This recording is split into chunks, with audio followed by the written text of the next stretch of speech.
21 convention, and we have a very special guest, an awesome guy that I've come to know in the past few months.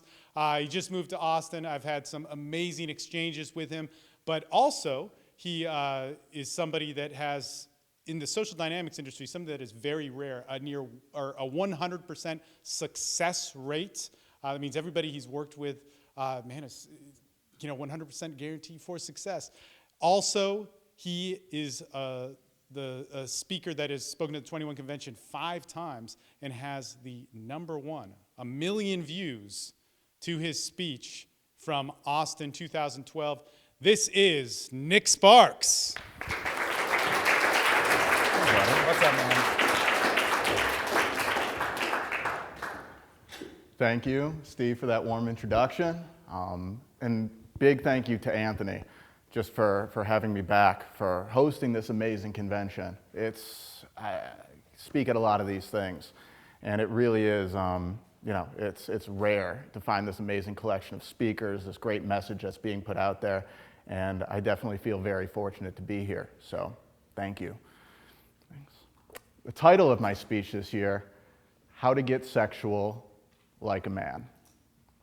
And this is a topic that's very, very near and dear to my heart for a number of reasons.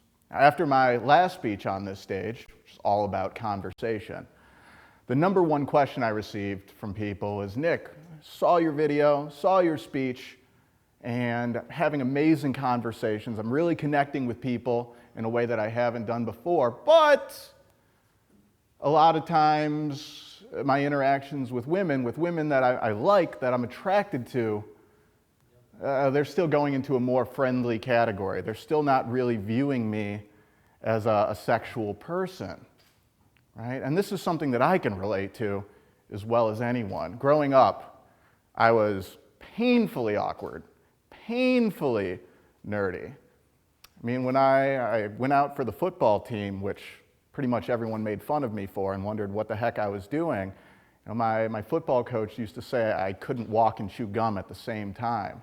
Had these huge glasses, acne all over. I hadn't filled out into my height, which had jumped up pretty rapidly in those years. In fact, one girl, someone who I'd known since preschool, she even said to me, Nick, we were in the hallways, and I'd say, hey, how's it going? I said, Nick, can you please not talk to me? I don't want to be seen with you.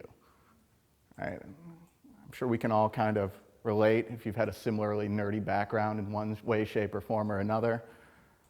And then in the work that I've done, in the coaching that I've done, still the #1 thing that I've heard from guys is people just don't view me as a sexual being. Girls will like me as a friend, but nobody seems to like me as a romantic partner, and that can hurt. That can make you question your value as a person, as a human being. Because love, romance, it's something that we all desire. It's something that's kind of born in us and programmed in us. And to not be able to express that, to not be able to feel that, kind of hits you right down at the core. One guy in particular really stood out to me. His name's Tony. Amazing guy. The thing is, Tony happened to be in a wheelchair. I remember before I worked with him, Tony said to me, Nick, with this chair, I just don't feel like a woman could ever view me as a sexual being. I really don't feel like there's any hope for me to find romantic success. That stuff gets to you. How can it not? And so this is a topic that it really it hits me right here. It really kind of gets me right in the feels, as they say. Still always nervous. Doesn't get any easier. We shouldn't be that surprised that so many people have so much trouble with this area in our society, in our culture. We don't really get that much formal education on how to express your sexuality, right? We know how to be romantic, light some candles, give flowers, but it's really not going to attract someone that's not already attracted to you. My father, when educating me on sex and sexuality, his advice basically came down to 3 words. Use a condom. He never really explained how to get to the point where that condom would be necessary, but I think this kind of reflects the experience of a lot of people, both because the generation before us really didn't have any solid education on how that's done. So what do? We turn to movies, we turn to TV. And what do we get from that? What's the message? Well, sometimes there's the awkward, nerdy guy that basically annoys the girl until he spends enough time with her that she slowly sees how amazing she is and falls in love with him. We all know that that doesn't actually happen in real life, right? You've got the guy that's super witty and super funny and telling all of these jokes, and the girl is just, overwhelmed by his adorableness. And in both these situations, she always seems to make the first move. Right? Look at any guy movies that we loved growing up, and she's always like, so, you gonna ask me out on a date? So, you gonna kiss me or what? Never happens. Right? Billy Madison, I was convinced that she was gonna be like, some woman would be like, so, you've got your teacher alone in your tent. What do you want to do now, Billy Madison? Like, it never happens in real life. And then the other model that we had, where the movies aimed more towards women, where there was just kind of this suave, super confident guy that just, looks at the woman, and she magically just melts, and they just, go after each other like crazy. But I was a guy who couldn't even walk and chew gum at the same time. I knew I couldn't be that guy, so I had to try to be the funny, goofy. It really doesn't work out that way. Even all the way until my earlier years of college. There was the first woman that I really dated for a while. And she treated me terribly. Talking down to me, even though I tried to do everything to make her happy. Fairly emotionally abusive, to the point where my friends had to sit me down and said, Nick, what are you doing with this girl? She treats you awfully. You have to stop this. But I was just so happy to have a woman that showed me some sort of interest, actually, that I didn't care. I went along with it. So yeah, this is definitely something that really hits home for me. This is definitely an issue that's very personal to me. And so I made it kind of a mission to figure out, well, what is some good education on this subject? What is something that I can give to guys, no matter who they are, no matter what situation they'll be in, where they can learn to develop this part of themselves, where they can learn to find that success. And that's what this speech is all about. So, don't want to be the funny, goofy guy, that doesn't work. Don't want to be the annoying guy that slowly grows on her, that obviously doesn't work. So how can you be that guy from the female-centered movies that women seem to go crazy over? What's that secret? How does it work? Well, the secret here really, let's slow down a little bit before we get to the secret. The foundation, right? The foundation of all of this, the foundation of getting sexual, is that there's nothing to be done actively. The big kind of mistake, the big flaw that's in a lot of the teaching that we get about this, and just the way that we think about doing this sort of thing in our culture, is that it has to be something active. We have to do something. We have to say something. And that's going to be what's going to get this attraction going. But that's not it at all. In fact, that's the opposite. And the more you do that, the more you'll actually be hurting yourself. The more you'll actually be sabotaging any efforts that you have. Right? Just like I talk about in conversation, the foundation of all of this, the foundation of getting sexual, starts with what I like to call cultivating space, being present with someone else. Just like in conversation, just like when you go approach someone for the first time. If you're in your head, you're racing around, what do I think, what do I do, what do I say? The only thing you're going to be conveying to that other person is nervousness, anxiety. Definitely not attractive. We can all agree on that. So the first thing that you have to do is you have to learn to simply be present. simply listen. It feels a lot different when I'm doing my best to quiet myself down as much as possible, when I make eye contact with you, when I'm really just in my body, feeling whatever thing is swirling around, not trying to think or do anything. The second I jump into my head, what do I think? What do I do?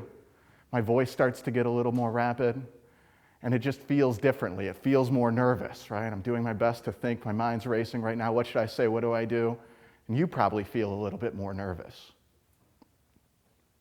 There's something known as emotional contagion, right? If you sit next to someone who's really anxious or really angry, you're going to start to feel more anxious and angry yourself. If you sit next to someone who's feeling very calm, you start to calm down yourself. Right? So the first kind of baseline when it comes to building any sort of sexual connection, any sort of emotional connection in any way, shape, or form, is that you can't be actively trying to do anything. In fact, that's your biggest enemy. You have to slow down, create sort of peaceful environment, peaceful atmosphere. That's kind of the biggest basis for any social communication. Then with getting sexual, got to do a little bit more. Or once again, you don't have to do anything. That's the enemy. You have to clear the other crap out of the way to let the natural processes of your body come forward. Right? Because I'm sure you've probably all been in a situation where sexuality has happened, where you weren't thinking about it, you weren't trying to do anything, and all of a sudden a certain vibe started coming over your interaction with someone that you're attracted to. Right? It's those times when you weren't actively trying to figure it out, that you were just enjoying yourself, that you were just having a great time with this other person. And then afterwards, you were like, oh crap, what happened? What did I do? How did that happen? How can I recreate that? And you get into that cycle of trying to figure it out, getting in your head, trying to actively do something. It's again your biggest enemy. And then it's not surprising that you can't repeat that success. But what happens in those times when you're just having an amazing interaction, when you're getting out of your own way and allowing those natural processes to take over? Here's the secret. Getting sexual is all about the feeling. It's all about the feeling in your body. It's again, emotional contagion. If you're feeling turned on, if you're feeling sexual in your body, there's a good chance the person with you is going to be feeling that as well. If you start to get in your head, if you start to think, that second that you go up there, oh my God, she likes me, what do I do now? Kill it, right then and there. Over, done. All right?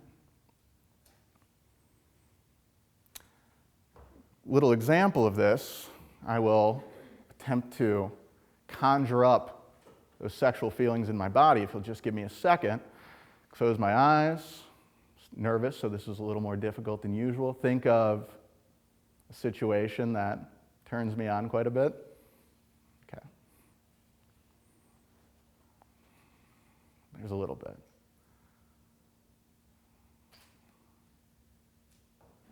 So notice that when I'm, once again, keeping things quiet, just holding this space,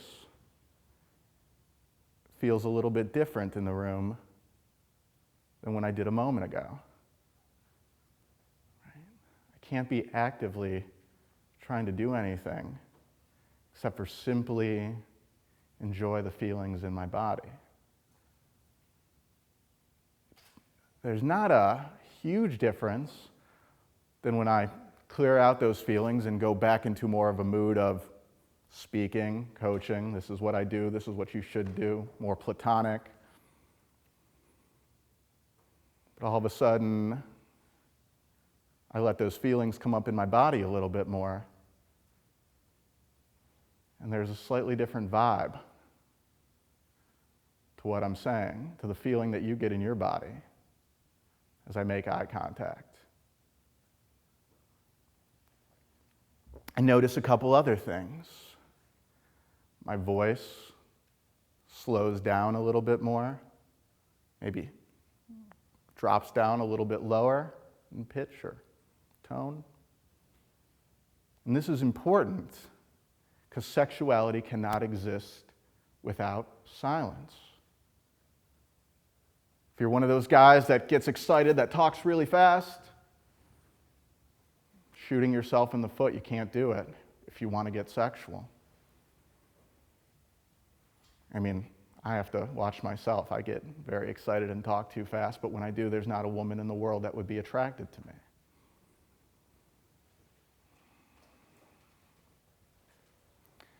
My face has a little bit more of a sexual energy to it, expression to it. My lips become a little bit more sexual. Once again, you can't actively try to do this, though. You can't think, well, I'm going to try to talk in a sexy tone. I'm going to make a sexy facial expression.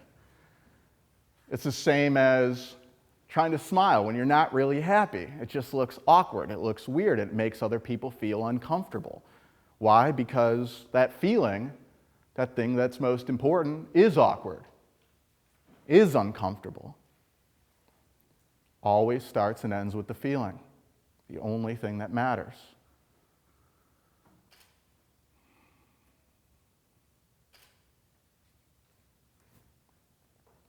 Now, aside from simply feeling these things in your body, there's another component to getting sexual, right?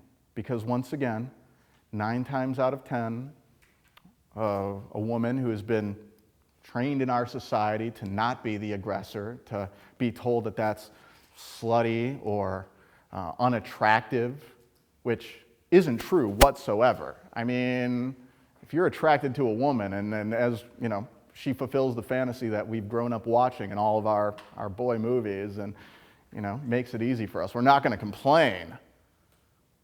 But as we know, most of the time that doesn't happen. So when you're feeling these things, right? When she's communicating back with us that she's on that same level, then we have to typically move things forward physically if we want them to go anywhere from there.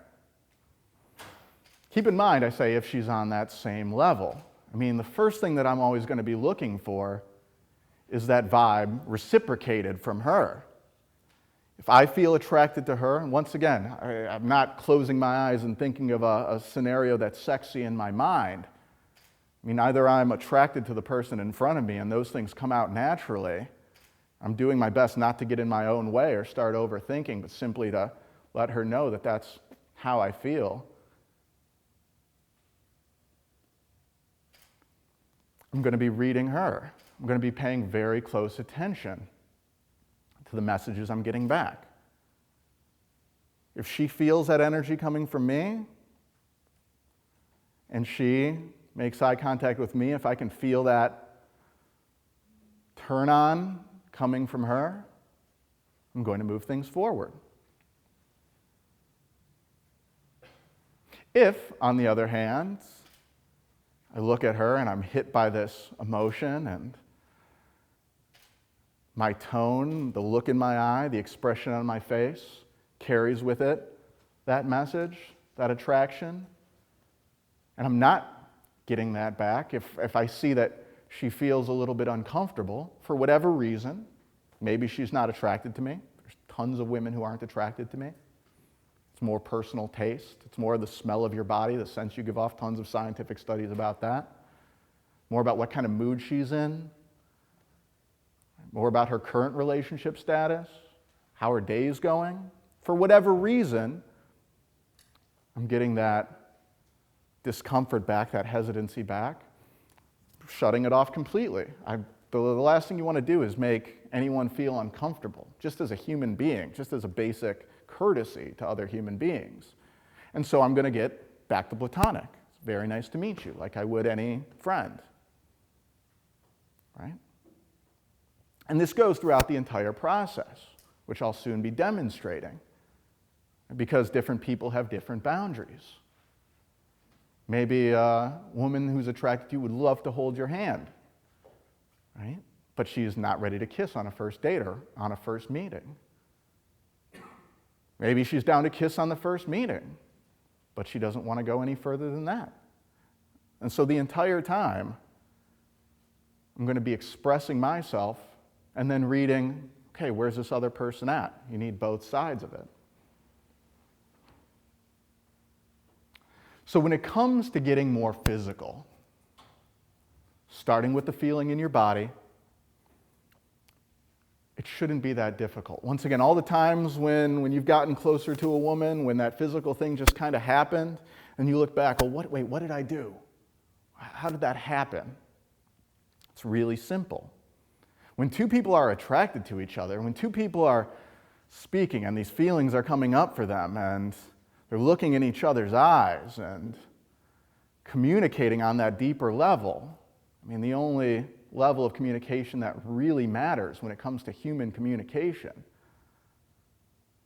And there's going to be an almost magnetic pull.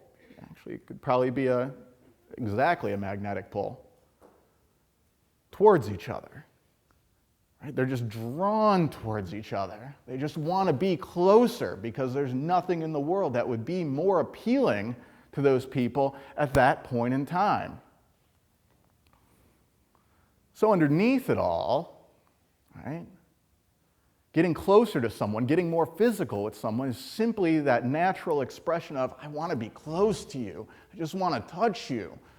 I just want to feel your skin against mine because nothing would feel more amazing right now. Second you get in your head, oh wait, should I put my arm around her? Should I hold her hand? Suddenly it feels awkward. Suddenly it feels anxious. Vibe goes away. She no longer wants you near her. Right? So I'm going to be walking you through some ways to kind of slowly build up that expression of, I want to be closer to you with respect to the other person's boundaries. But keep in mind that this isn't some sort of, well, step by step, do 1A, then 1B. This is simply the ways that I've found that when I'm attracted to someone, that when I have that feeling of, oh man, I just want to be near you, that I've expressed myself physically. It's my desire combined with my personality, with what feels best for me. Right? If you're not doing what feels best for you, it's not going to feel good for her. If you're doing what feels best for you in that moment, it's probably going to feel good for her as well, as long as you're reading her the entire time. So to help me demonstrate the ways that I get closer to someone when I feel that attraction, I'd like to welcome my friend up to the stage.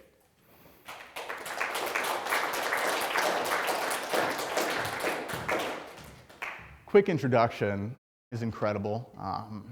She's the founder and CEO of It's a company that pairs American investors with African startups. She's brilliant, and I'm fortunate to have her up here assisting me today. So, once again, it starts with that feeling in your body. It starts with that natural desire. It starts with feeling that coming back from her and feeling that kind of magnetic attraction that you might have for the other person. So there's no secret, there's no magic to it. The first thing you want to do, you just want to get closer. The more exciting it feels, the better. And the closer you get, the more those feelings start to spike. It's a natural human condition. Now, when you're in a loud environment, such as a bar or a club, you've got an added bonus. You've got an added benefit, loud music. Anyone who says, oh, it's too loud in those places, they don't understand how attraction works. because it gives you an easy excuse to get closer to someone. If they can't hear you, that just means get closer. It doesn't mean yell.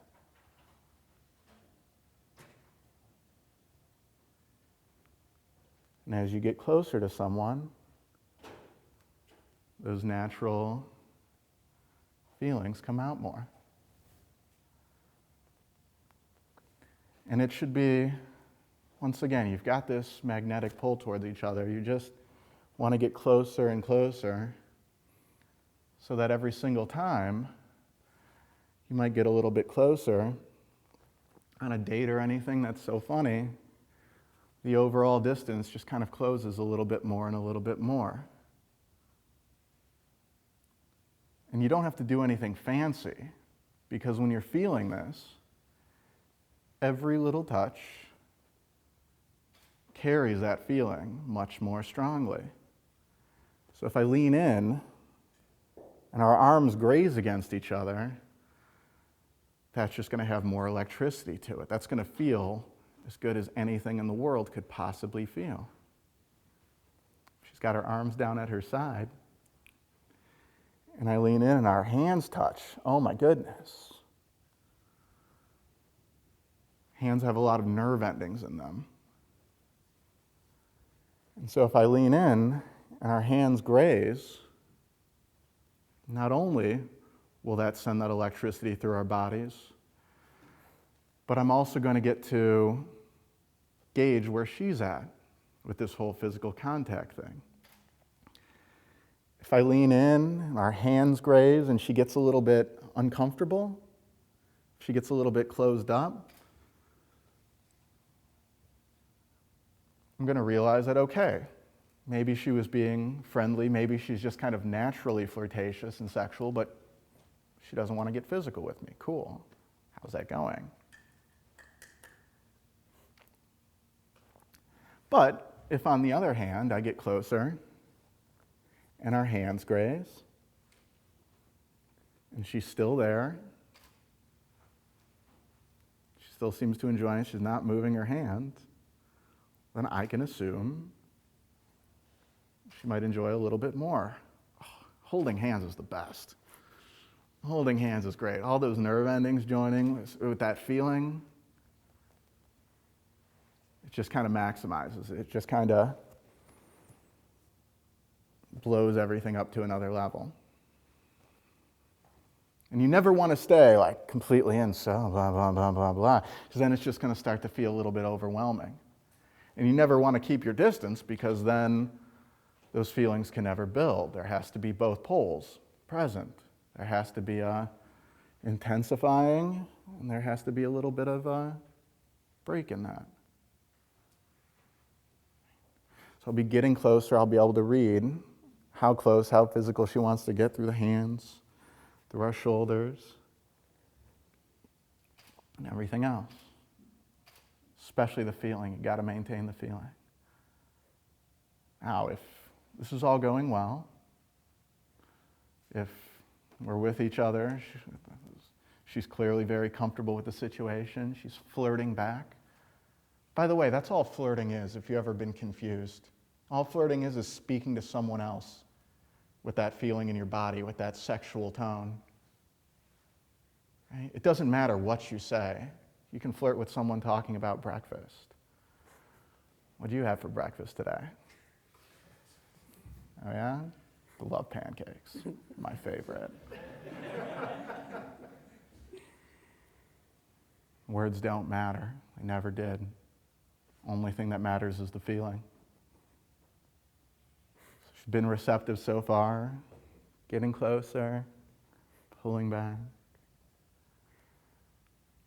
Hands are all good. Another thing that I might move towards is my hand on her hip. Hips are a very sensitive area. Right? If a woman feels comfortable with your hand on her hip, it's very much just going to raise the tension. raise the energy even more.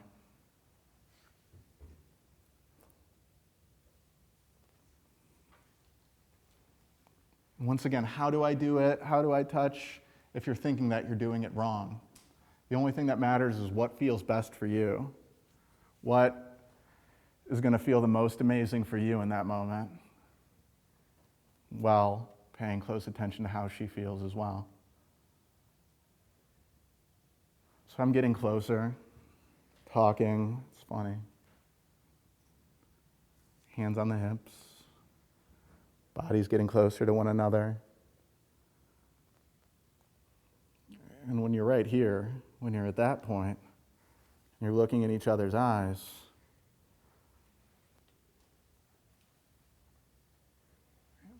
it's almost impossible for a kiss not to happen right here. We're friends.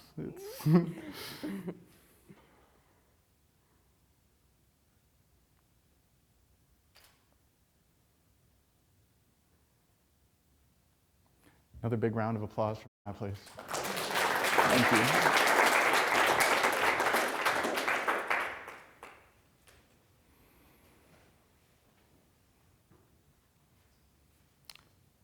So that's getting sexual. There's no secret, there's no long technical thing to remember. It's about practicing. It's about training yourself to not get in your head, to not start thinking, what do I do, what do I say? To get in touch with those feelings in your body and to allow them to come forward as they would naturally, as they have before when you weren't thinking about what to do, when it just kind of happened. And this is something you can train yourself in. I always say, you want to get good at this, flirt with everyone. Right? If you just try to do something with the small percentage of women who you're attracted to, but then you do the opposite the rest of the time, you're always going to suck. It's impossible to get good if you're doing one thing 99% of the time and then only doing that thing you want to improve on the other 1% of the time. It'll never happen for you. So I always say, flirt with everyone, right? And not even in a way that, oh, I'm trying to get in bed with you, but just in a way that acknowledges, hey, when we're around each other, this funny, natural, God-given thing happens in our bodies. We can't control it. It's kind of silly, it's kind of funny, might be a little weird, but it's enjoyable, right? Waitresses, I've gotten so many freebies just from flirting with the waitress. How's your day going? Yeah? What do you recommend on this menu?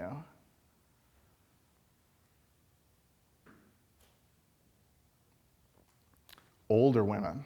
Flirt with older women, man. Oh, they're the best practice in the world. Enjoy their company. Make them feel beautiful. Make them feel sexy. You're so sweet. I'm going to introduce you to my daughter, my granddaughter, right? You look at the most charming, charismatic, sexy men, they flirt with every single woman, not just trying to do something differently when they're around someone they like.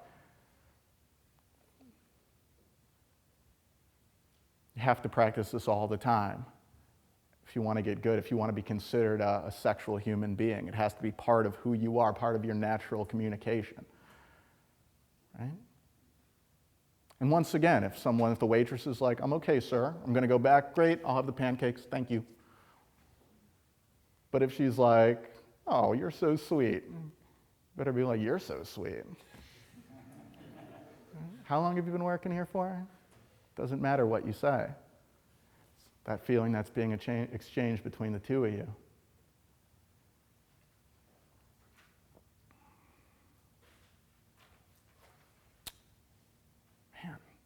Almost wish this was more complicated, that there was some greater secret that I was involving. It's simple, but then it's not easy. Not when we've been trained by our culture to try to actively figure something out, to try to actively do something. When that's our standard MO, it can be tough to break away from that. That's why you have to practice. Practice just getting in touch with those feelings in your body. I mean, I can close my eyes, think of something sexual, and raise that energy up, but that's just because I've been practicing doing it for so long. Well, maybe read some erotic literature just to identify, okay, there's that feeling. Meditate on it, grow it, harness it. Sit on a park bench and just enjoy the beauty that surrounds you. Pretty girls walk by. Get comfortable feeling that in your body around other people.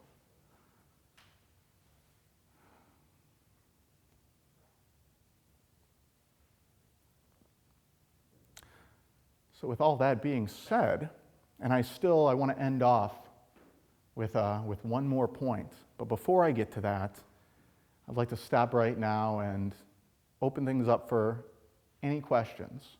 Getting sexual, getting closer to someone else, expressing your own sexuality.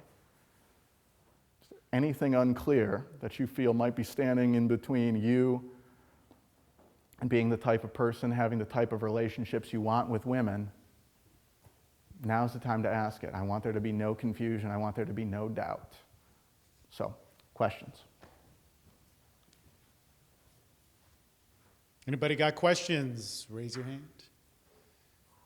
1 second. Is that clear? Mystery of the universe solved. Thanks, Nick. Quick question. So, pertaining to you, you mentioned about practicing and trying to harness that energy. How long did it take you to actually harness that sexual energy? In terms of in any given moment, or to where I've gotten myself to the point where I can kind of close my eyes and bring it up. And keep in mind, like, what you saw up here on the stage is a pale shadow, like when there's a woman that we are really connected and we're really jiving. I mean, it's going to be like this times 10, right? In terms of answering your question, I would say it depends on the person. It depends on how much shame you have surrounding that, how many kind of blocks or barriers that you have surrounding your sexuality. With some people, if they practice this, I've seen guys turn into sexual powerhouses in a couple days. With other of my clients, it might take a couple months of after the program, following up with them, making sure that they're continuing to do this in order to really start to make it more natural for them to bring it more strongly. So, does that answer? Cool. Thank you. Any other questions? Well, I have a question. In terms of physical escalation, you talked about some specific things like holding hands, touching hips. Is there something, like one piece of advice that you could give that would be a physical expression, a physical movement, you could say technique, that will help a guy who's never had that sexual experience and turn it into, a state of arousal? There's one physical expression. So I'm going like this, like turns on a woman every single time, right? Oh, it doesn't. Don't do that. Unless you're doing it ironically, then it might be funny. But I would say yes, but it's going to be different for every single guy. Once again, his feeling of desire combined with his personality, how that comes out through his body.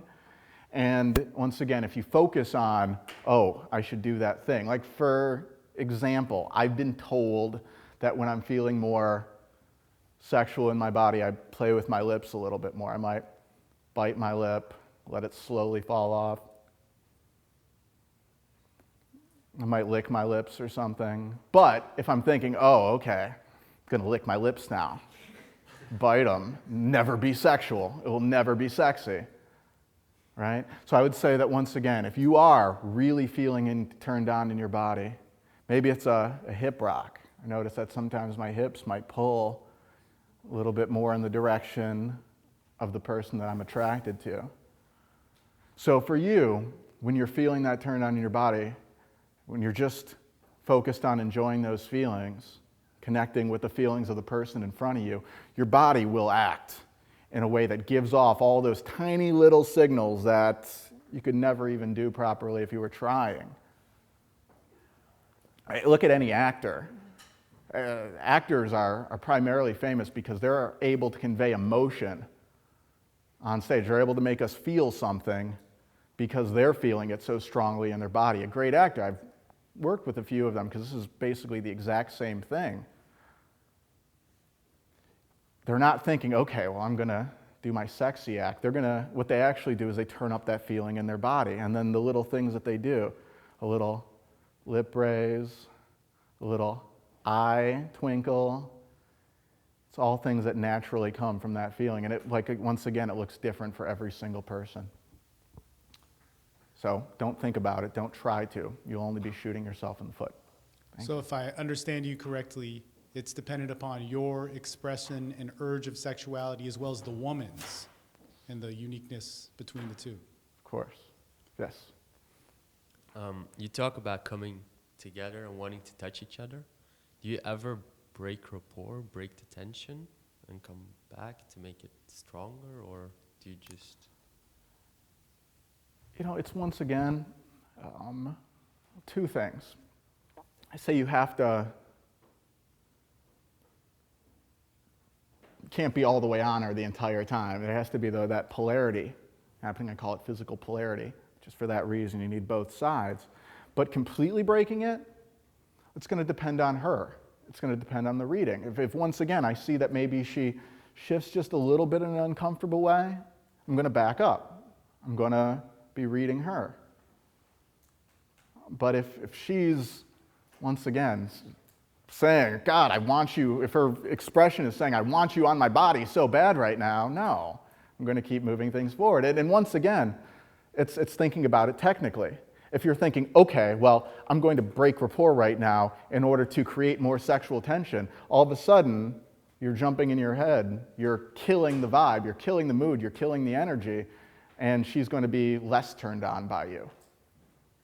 So whatever the feeling is dictating in that moment, that's what I'm going to go for. But to have some kind of preconceived plan of I should do this or I should do that, you're only hurting yourself. Thank you for the question. So how do you practice something that you can't think about? Because normally if you're like doing equations or something, when you practice, you got to think about it. But how do you practice something you can't think about? Practicing not thinking. That's a good question, because on the surface it kind of sounds like a contradiction. Practice meditation at all? Okay. You should. Especially in building these feelings. Meditation, which is a practice known the world over, is all about quieting down your inside voices. Right? I've heard prayer being described as talking to God, meditation being described as listening. Right? It's quieting down, it's unactivating that mental process that we've gotten so used to running our lives.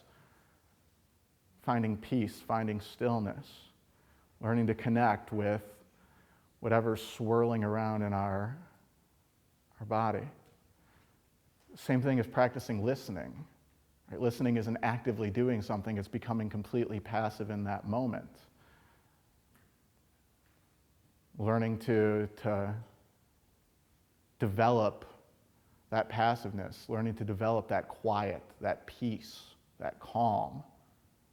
If you're trying to, use a not that great of an example, if you're trying to make a quiet, meditative space, you're not going to be bringing in more stimulation. You're not going to be bringing more things, and you're going to be trying to take it away. You're going to be trying to remove. So it's something that's just cultivated. It's something that the more you focus on bringing that quiet, the more you focus on getting in touch with those feelings, the more you focus on being present with that and expressing that when you're with another human being, the better you get at switching to that mode. So you can't actively think, okay, I'm going to get quiet right now. I'm going to get peaceful. I'm going to harness my Zen. It's not doing anything, which is a practice in and of itself. Does that answer your... Great talk, Nick. I think it's often overlooked. I really like the being true to your feelings, is what you said earlier, and being present, silent escalation.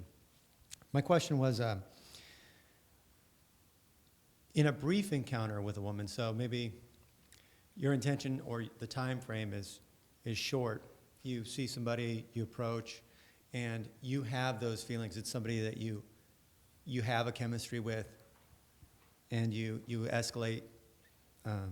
You talk about pancakes, whatever, breakfast.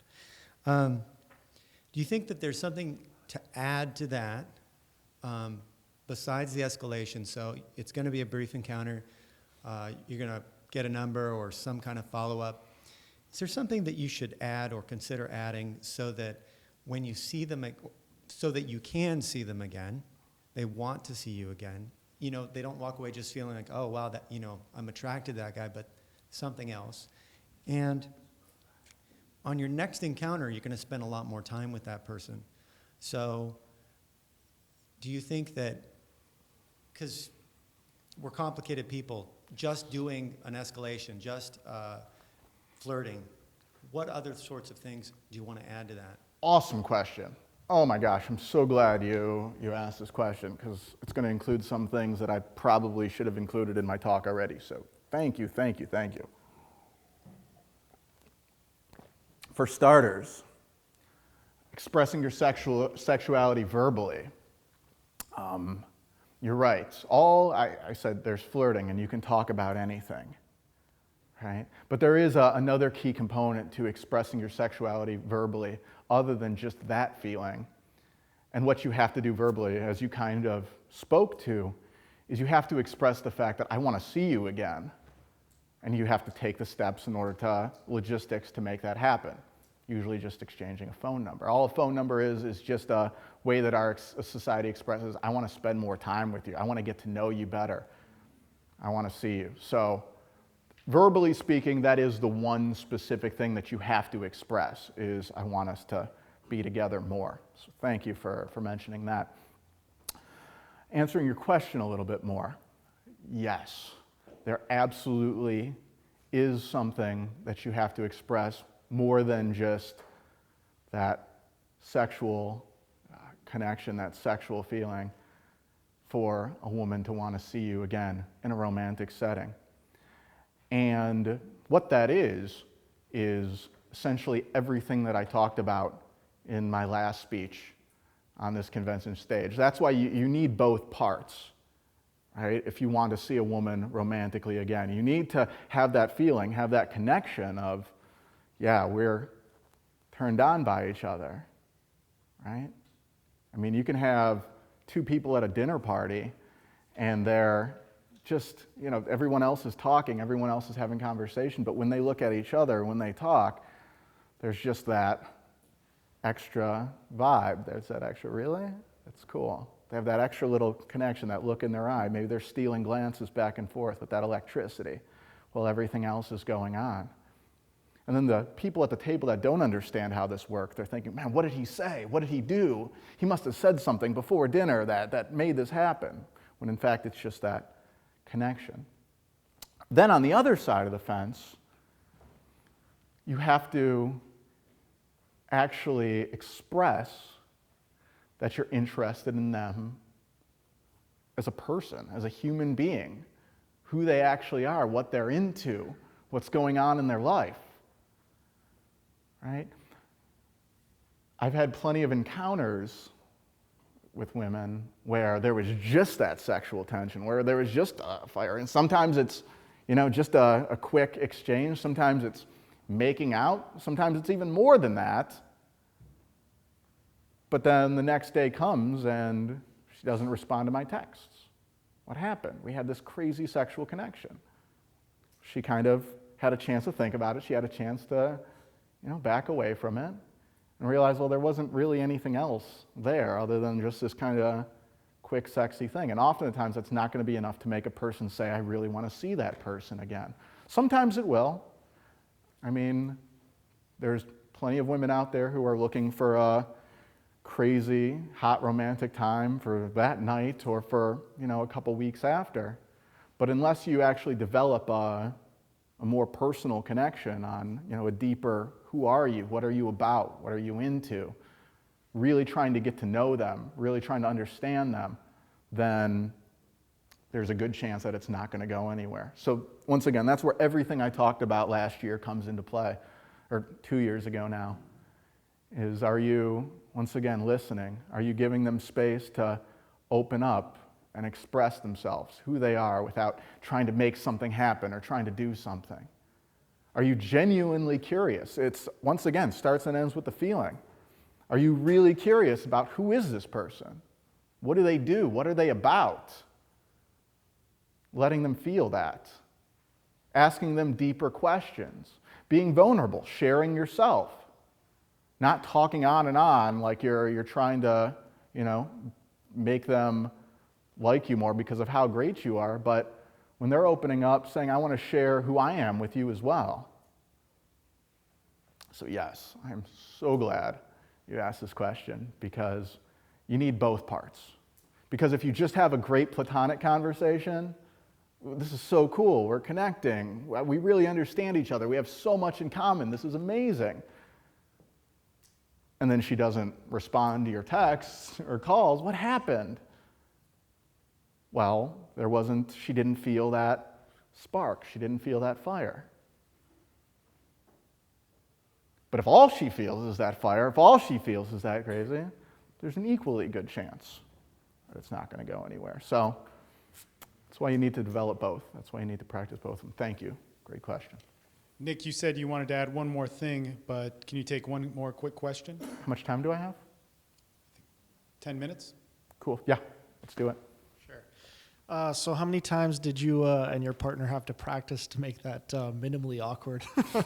We didn't at all. I basically said, okay, you have to pretend that we're attracted to each other for up here. And we exchanged a couple glances and everything. But yeah. We're usually just kind of buddy-buddy and platonic. So cool. One more quick question